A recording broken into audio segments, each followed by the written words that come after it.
Chennai ராமாபுரத்தில் metro rail தூண் சரிந்து விழுந்த விபத்தில் உயிரிழந்த நபரின் சடலம் 5 மணி நேர போராட்டத்திற்கு பின் மீட்கப்பட்டது.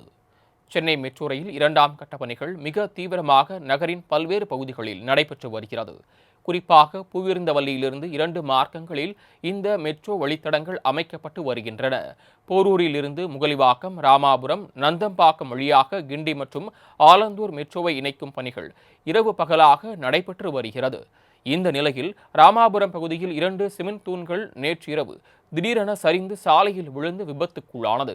இதில் சிமெண்ட் தூண்கள் இருசக்கர வாகனத்தில் சென்றவர் மீது விழுந்ததில் அவர் சம்பவ இடத்திலேயே உயிரிழந்தார். மேலும் இந்த சம்பவம் குறித்து தகவல் அறிந்து வந்த தீயணைப்புத் துறையினர் சுமார் 5 மணி நேர போராட்டத்திற்கு பின் உயிரிழந்த நபரின் சடலத்தை மீட்டனர். விபத்து குறித்து போலீசார் மற்றும் மெட்ரோ நிர்வாகம் பல்வேறு கோணங்களில் விசாரணை மேற்கொண்டு வருகிறது.